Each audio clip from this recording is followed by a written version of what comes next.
മലപ്പുറത്തിൻ്റെ മണ്ണിൽ പോരാട്ടങ്ങളുടെ ചോര വീണ ചരിത്രങ്ങൾ ഒട്ടനവധിയുണ്ട്. എന്നാൽ ഒരു നാടിൻ്റെ ആരാധനാ സ്വാതന്ത്ര്യത്തിന് വേണ്ടി ജീവൻ വെടിഞ്ഞ ധീരന്മാരുടെ നൂറ്റാണ്ടുകൾ കഴിഞ്ഞിട്ടും വിസ്മയമായി അവശേഷിക്കുന്ന ഒരു ചരിത്ര ഭൂമികയിലേക്കാണ് ഇന്ന് നമ്മൾ പോകുന്നത്.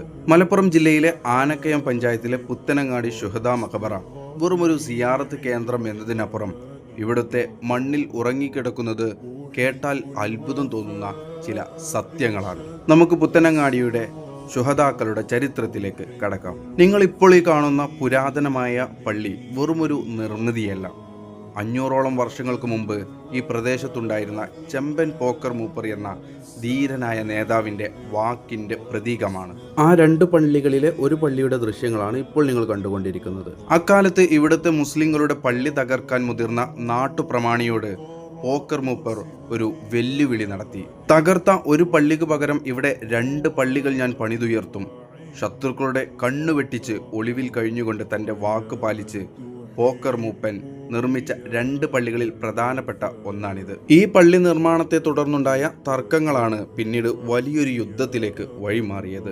പള്ളിക്കരികിലായി കാണുന്ന ഈ മക്ബറകളെല്ലാം അവരുടെ ഉമ്മയുടെയും കുടുംബക്കാരുടേതുമാണ്. കേരളത്തിൽ മറ്റെവിടെയും കണ്ട് പരിചിതമല്ലാത്ത ഒരു പ്രത്യേക രീതിയിലാണ് ഖബർ കെട്ടിയിട്ടുള്ളത്. പൂർണ്ണമായും ചെങ്കല്ലാണ് ഇതിന് ഉപയോഗിച്ചിട്ടുള്ളത്.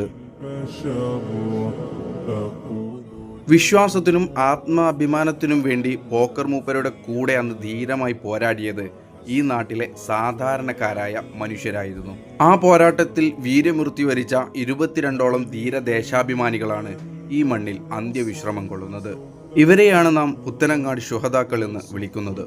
ഇന്നും ജാതിമത ഭേദമന്യേ നൂറുകണക്കിന് ആളുകൾ എത്തുന്ന വലിയൊരു ആത്മീയ കേന്ദ്രമാണിത്. ഈ ചരിത്രത്തിൽ വിശ്വാസികളെ ഇന്നും അത്ഭുതപ്പെടുത്തുന്ന വലിയൊരു സംഭവമുണ്ട്. അന്ന് ഷഹീദായവരിൽ 7 പേരുടെ ഭൗതിക ശരീരങ്ങൾ തൊട്ടടുത്തുള്ള ഒരു കിണറിൽ നിന്നാണ് പിന്നീട് കണ്ടെത്തുന്നത്. യുദ്ധമൊക്കെ കഴിഞ്ഞ് മാസങ്ങൾക്ക് ശേഷമാണ് ഈ ശരീരങ്ങൾ പുറത്തെടുത്തത്.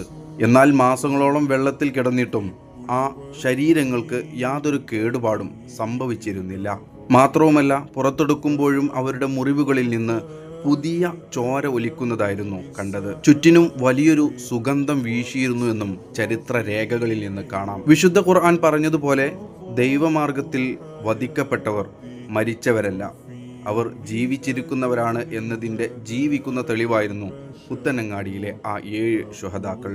ഈ ശുഹദാക്കൾക്ക് പുറമെ മലബാറിലെ വലിയ ആത്മീയ ജ്ഞാനിയായിരുന്ന മമ്പുറം തങ്ങളുടെ സമകാലികനായ ഖാസി അബ്ദുള്ള മുസ്ലിയാർ എന്ന കാലില്ലാത്ത ഉപ്പാപ്പയും മമ്പുറം തങ്ങളുടെ കുടുംബ പരമ്പരയിൽപ്പെട്ട സയ്യിദ് അലി ജിഫ്രി തങ്ങളുടെയും മഖബറകൾ ഈ പള്ളി അങ്കണത്തിലാണ് സ്ഥിതി ചെയ്യുന്നത്. ഒരു വശത്ത് ധീരമായ പോരാട്ടത്തിൻ്റെ ചരിത്രവും മറുവശത്ത് വലിയ ആത്മീയ ചൈതന്യവും നിറഞ്ഞ ഈ മണ്ണ് മലപ്പുറത്തിൻ്റെ നെഞ്ചിലെ വലിയൊരു അടയാളം തന്നെയാണ്. നൂറ്റാണ്ടുകൾക്ക് മുമ്പ് നടന്ന ആ പോരാട്ടത്തിൻ്റെ ഓർമ്മപ്പെടുത്തലായി ഈ പഴയ പള്ളിയും മഖബറയും ഇന്നും ഇവിടെ നിലകൊള്ളുന്നു. മലപ്പുറം പെരിന്തൽമണ്ണ ഭാഗത്തേക്ക് വരുന്നുണ്ടെങ്കിൽ തീർച്ചയായും നിങ്ങൾ സന്ദർശിക്കേണ്ട ഒന്നാണ് പുത്തനങ്ങാടി ശുഹദ മക്കാം. പുത്തനങ്ങാടിയുടെ ഈ ചരിത്രം നിങ്ങൾക്ക് ഇഷ്ടമായെങ്കിൽ വീഡിയോ ലൈക്ക് ചെയ്യാനും സുഹൃത്തുക്കളിലേക്ക് ഷെയർ ചെയ്യാനും മറക്കരുത്. നിങ്ങൾ ചാനൽ ഇതുവരെ സബ്സ്ക്രൈബ് ചെയ്തിട്ടില്ല എങ്കിൽ ഇപ്പോൾ തന്നെ സബ്സ്ക്രൈബ് ചെയ്യുക. പുതിയൊരു ചരിത്ര ഭൂമിയിലൂടെ പുതിയൊരു വീഡിയോയുമായിട്ട് വീണ്ടും നമുക്ക് കണ്ടുമുട്ടാം.